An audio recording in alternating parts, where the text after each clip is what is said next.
literally doing backflips all over the place. Anytime you go into a dance floor of any kind, everyone looks at you, and all I do is be a wallflower. Oh, Zach, I can teach you how to dance. No, I know how to dance. I just can't dance as good as you. It's better to just stand in the corner and read Hemingway or something. I still am allowed to be there. It's my turn to cry. It's your turn to cry.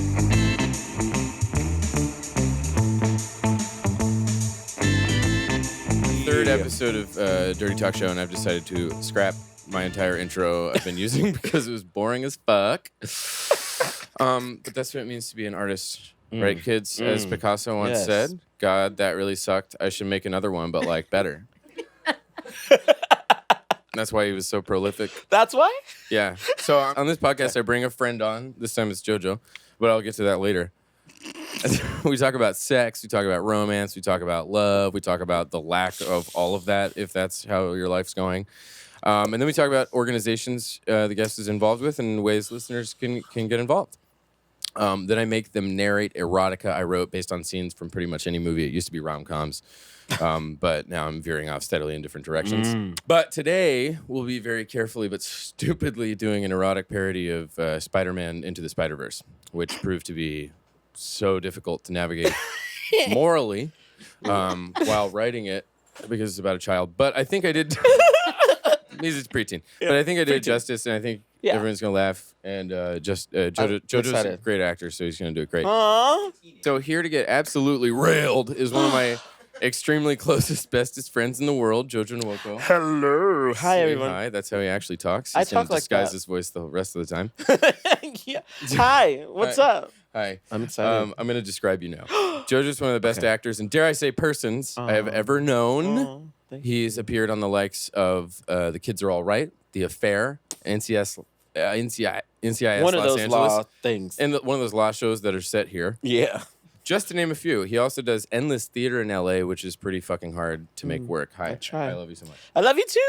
I think out here, though, in LA, we've kind of like become. Oh, we definitely cemented our friendship via partying. I mean, party boys. But the funny thing is, I think now, like once you moved out here, we just fucking go out and go so hard.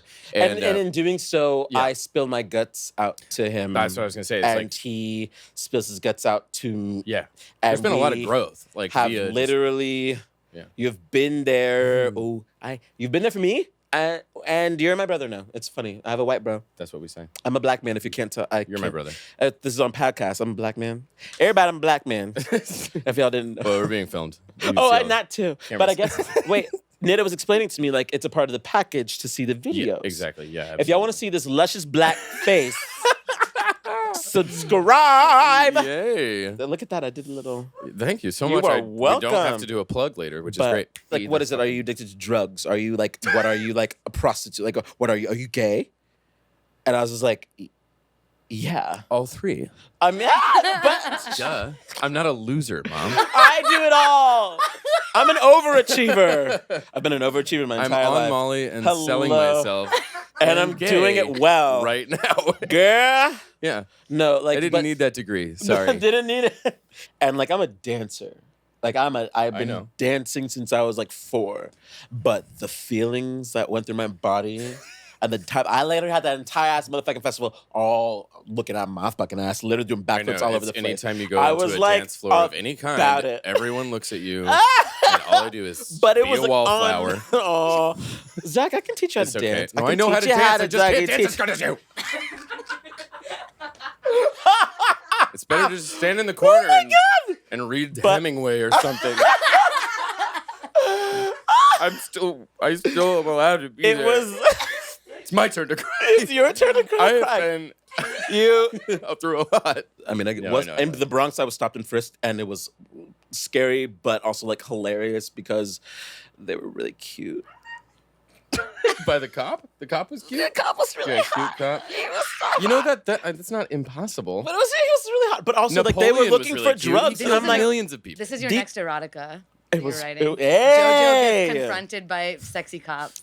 He was like really cute, but then also he found they found my tap shoes. Like I was like, they had found tap shoes in there. Like they were looking for like pounds of drugs, and they found I'm literally a musical theater nerd. Like y'all think this motherfucker like strutting in the streets, like listening to Beyonce is like the biggest threat to like I've New York killed City people while listening to Lemonade before. Okay. And it's like, yeah, 12 Years a Slave wins like that Oscar year.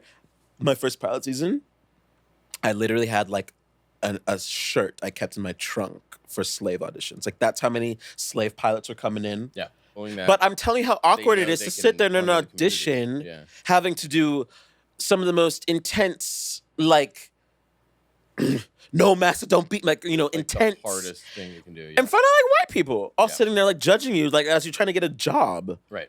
It was so it's not fucking a supportive weird. atmosphere. It's not like a thank you so much for doing that and engaging in something. No, really they're like, okay, you. cool, next. Like it's because like, it's another audition during pilot season. They're seeing like hundreds of people, but the material is so like visceral. Yet they're all sitting there because they're trying to get paid. Right. What inspires you, romance? I feel like I'm doing one of those like 70s game shows where it's like I have to.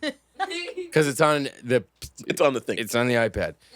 I feel like I'm doing one of those 70s game shows. Those one of the dating game shows where you're behind a panel. Randomest answers ever. And then I'm like sitting behind the thing, like listening, like I wonder who's behind door number A. The difference is that they're door number A. I just said that. Back here. 0. Where's my man's? He's in Amsterdam. Idris Elba. What turns you on? Idris Elba. Okay, and now an erotic parody of a scene from Spider-Man Into the Spiderverse. I'm gonna pretend like I'm not versed in getting boners. I'm 13 for fuck's sake. But this one was something else. On top of getting straight up swole overnight, I also apparently had a web dream shooting all kinds of shit on my ceiling. But I wasn't gonna waste time explaining to my weird nerd of a roommate, even though he's watching X-Men themed porn at like 4 a.m. every night. I'm late for private school in New York City. Fuck! I gotta get out of my bed. My pants don't fit.